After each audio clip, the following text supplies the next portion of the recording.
Assalamualaikum warahmatullahi wabarakatuh. Halo teman-teman, perkenalkan nama saya Sangada dengan NIM 24101261200019. Saya dari Prodi Pendidikan Guru Pendidikan Anak Usia Dini, Fakultas Keguruan dan Ilmu Pendidikan Universitas Lampung Mangkurat. Jadi, pada kesempatan kali ini, saya akan memaparkan materi tentang hakikat bimbingan dan konseling di PAUD. Sebelum kita masuk lebih dalam lagi, apa sih guru BK itu?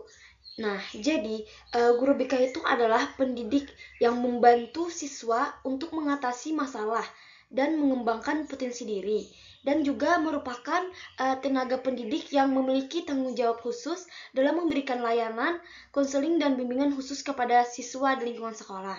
Jadi, peran utamanya itu adalah mendampingi peserta didik dalam menghadapi berbagai masalah yang berkaitan dengan aspek pribadi, sosial, pembelajaran, serta perencanaan karir, sehingga sang anak itu dapat berkembang secara maksimal, yaitu baik dalam hal akademik maupun psikososial. Berikut penjelasan saya mengenai hakikat bimbingan dan konseling di PAUD. Itu mencakup 3 aspek utama. Yang pertama itu ada hakikat dan konsep dasar bimbingan dan konseling di PAUD.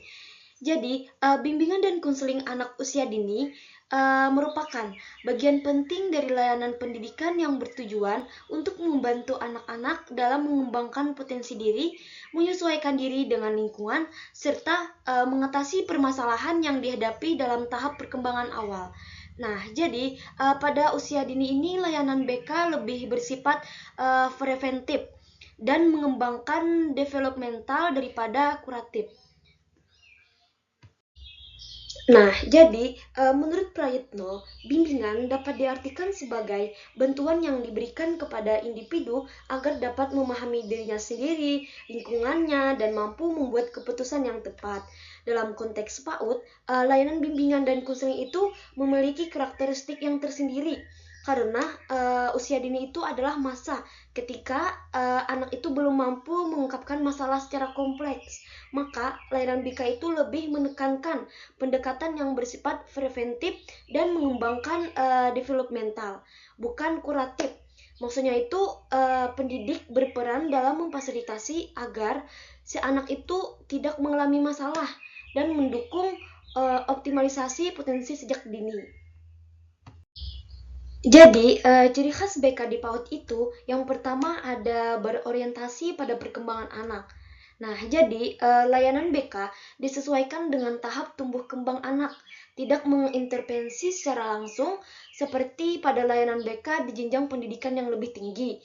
Nah, adapun yang kedua itu ada menggunakan pendekatan yang ramah anak. Jadi, proses bimbingan dilakukan melalui cara yang menyenangkan, seperti bermain, bercerita, menggambar, atau bernyanyi. Dan yang ketiga itu ada melibatkan berbagai pihak. Nah, itu peran orang tua, guru kelas, dan lingkungan sekitar sangat penting dalam mendukung keberhasilan BK di PAUD. Nah, jadi dengan pendekatan yang tepat dan menyeluruh, BK di PAUD dapat menjadi landasan yang kuat dalam membentuk karakter dan kecerdasan sosial dan emosional pada sejak dini. Selanjutnya ada fungsi BK di PAUD. Yang pertama itu ada fungsi pemahaman. Nah, jadi fungsi pemahaman ini bertujuan untuk membantu anak, guru, dan orang tua dalam memahami karakteristik individu anak, termasuk potensi minat, kebutuhan, dan gaya belajarnya. Pemahaman ini sangat penting untuk menyusun strategi dan pembelajaran dan pula pengasuhan yang sesuai. Nah, yang kedua itu ada fungsi pencegahan. BK juga berperan dalam mencegah terjadinya masalah-masalah perkembangan seperti kecemasan, gangguan perilaku, atau kesulitan belajar. Dengan deteksi dini dan pendekatan yang tepat, hambatan perkembangan dapat dicegah sejak awal. Nah, yang ketiga itu ada fungsi pengembangan. Fungsi ini mengarah pada pemberian stimulus dan pengalaman yang dapat membantu anak mengembangkan berbagai aspek dirinya seperti kemampuan sosial, emosional, moral, dan kognitif sesuai dengan tahap perkembangannya. Dan yang keempat itu ada penyaluran. Anak usia dini sering menunjukkan ketertarikan atau kecenderungan tertentu. BK membantu menyalurkan minat dan bakat anak ke dalam kegiatan yang positif seperti seni, musik, motorik atau interaksi sosial. Dan yang terakhir itu ada fungsi penyesuaian. Nah, melalui layanan BK, anak dibantu untuk menyesuaikan diri dengan lingkungan sosialnya, yaitu baik di sekolah maupun di rumah. Itu tuh penting agar anak merasa aman, diterima, dan mampu berinteraksi dengan baik. Selanjutnya ada ruang lingkup bimbingan dan konseling di PAUD. Yang pertama itu ada bimbingan perkembangan sosial dan emosional. Nah, jadi membantu anak mengenali, mengungkapkan dan mengelola emosinya dengan cara yang positif. Anak juga dibimbing untuk belajar bekerja sama, bergiliran, dan membangun hubungan sosial yang sehat dengan teman dan orang dewasa di sekitarnya. Dan yang kedua itu ada bimbingan moral dan karakter. Layanan ini menanamkan nilai-nilai moral dan karakter dasar seperti kejujuran, tanggung jawab, disiplin, dan empati. Menanamkan nilai ini dilakukan melalui cerita, permainan, peran, dan pembiasaan perilaku positif sehari-hari.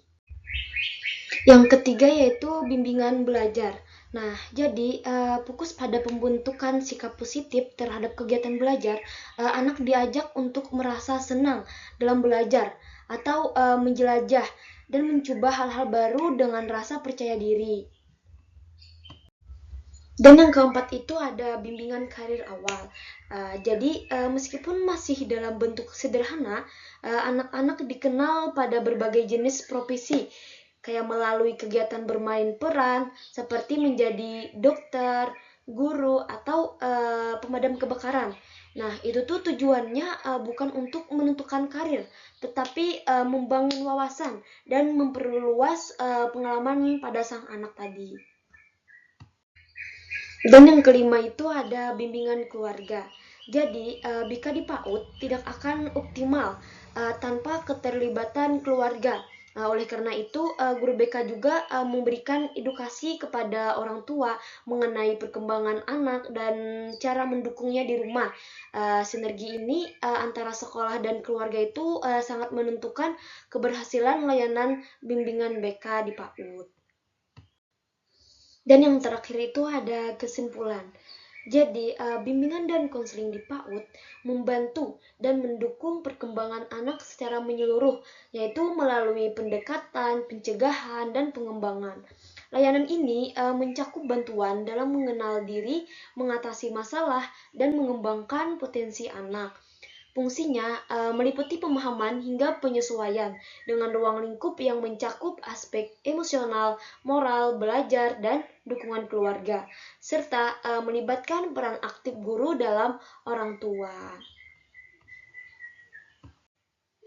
Sekian presentasi dari saya.